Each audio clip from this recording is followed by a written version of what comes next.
Hello, today I'm going to talk about the potion dungeon runs that people need to do to ascend their champions and reach Shadow Legends. Recently, Manible Gaming, or just Manible, released a video talking about how many, what are the percent drops in a lot of areas of the game, whether it's stage 20 dungeons for the chance to get an epic versus a Lego piece of gear, 5 or 6 star gear, etc.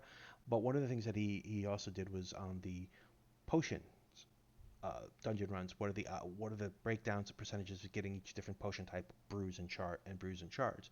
So recently, there's been a lot of 2x's. There's a 10x today. Everyone's pushing for Trunda. Don't sleep on Tyrant. Tyrant lets you 2-man Spider 20, so you can actually get 3 chickens out of it. Recently for me, I just 6 starred Bellinor. I have no opinion of him, but I need to send him, and I was just curious what it's going to cost me in terms of energy.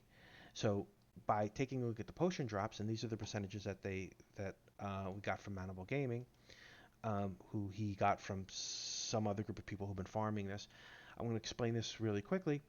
So on any level 15 dungeon, level 15 potion dungeon, whether it's arcane, magic, forest, or spirit, you have a 27.5% chance of getting 7 lesser potions, a 16.5% chance of getting 8 lesser potions, 11% chance of getting 9, on so forth, with everyone's favorite, a 66.65% chance to get a brew. Just so you know, that's roughly 1 out of every 15 dungeons runs will get you one of the most useless things in the game, a brew. So it's like literally a middle finger from Plarium to us. And the multiple green shards, I don't know if it's 5 on average. I just put there is another 2.8%. So you're looking at close to 10% of the times, not quite. What is that? 9.5% of the times you're getting green shards or a brew. That means every 10.5 runs you're getting a middle finger at you. Using some math, what I did was I calculated the expected number of lesser, greater, and superior potions uh, expected per run. So, and then I've converted these into what they would be in terms of lesser potions. That means, so this point on average, you get 0.22 superior potions from one uh, level 15 run, and that's worth 22.2 lesser potions. So the most of the you can see then, um, if one run is worth 22 lesser potions, the majority of that actually comes from your superior.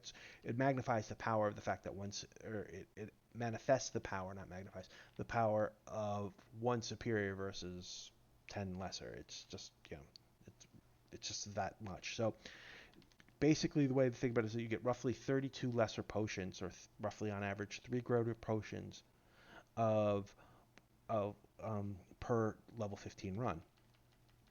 What does that mean? I'll go down here. Sorry. Um, I've created this spreadsheet quite a while ago for doing fusions, or calculate when you have like 9 champions that you have to do of different qualities. I wanted to know what potions that I needed per one at any given time, so I could just go look at my inventory and see what I had to run during a fusion event. I skipped this fusion because to hell with you, Plarium. Um, but what I'm going to do now is I'm going to show you in terms of energy and runs how much it costs to fully ascend a 6-star champion. Um, of the 3 different main types: rares, epics, and Lego. So I will use a blue. So if let's say you got your apothecary, your Kale, your frozen banshee, and you want to fully ascend one, well, it takes about 3.3 runs of the arcane dungeon, and 5 runs of the magic dungeon to do this, which turns out to about 8.3 runs, which is about 100 energy. So on average, you would expect to fully ascend your Kale, apothecary, whatever uh, rare champion that you want, cold heart, whatever, should be about 100 energy. The So now we'll look at an epic. An epic, we'll go with Madame Cerise because she's cool as hell.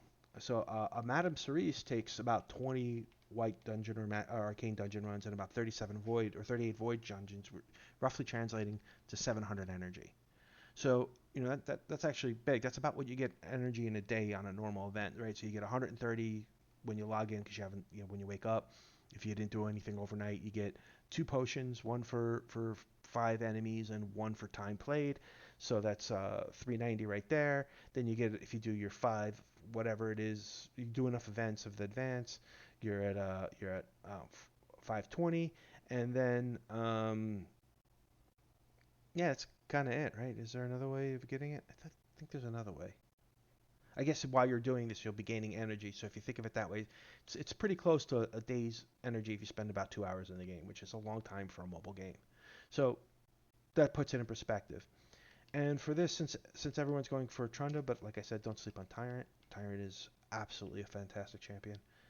Um, in fact, if I was pulling on my main account and I don't have a Trunda, I'd rather get the Tyrant just because it could let me two-man Spider, so I get 3 chickens out of my Spider farms. Um, it's 1400 energy. It's 118 runs, about 66 of the affinity and 52 of the arcane, and it's 1400. So if you were to use all your free energy for 2 days, if you're free to player and use it exclusively for that, which you by definition can't because you need to use some of that energy to get the other free energy refills, um, it'll take you over 2 days to fully ascend a champion, not including getting from other sources such as clan boss or um, what else can you do? You get any for PvP rewards? I can't remember. I don't think so. So or daily login rewards or anything else. It's basically 2 full days of energy. And an epic is 1 full day energy, and a rare is less than 130 energy. It's 100 energy. So that's actually pretty good. And this is all doing level 15 dungeons. So if you're like me and you've been slacking because you were grinding levels for to get Baroth or whatever his name was, you're kind of low on potions. So, but now I can know how much energy it's going to take me. I need, what do you need? You need 21 for a Lego on this, so I need 18 of these so I can just go to my spreadsheet and figure it out. Anyway, I hope this is helpful. It puts the dungeon runs in perspective, and we need more campaigning to tell Plarium to remove Bruise from higher level dungeons, and probably green charts, but definitely Bruise. All right, have a good day. Any feedback or comments, I appreciate it. Bye.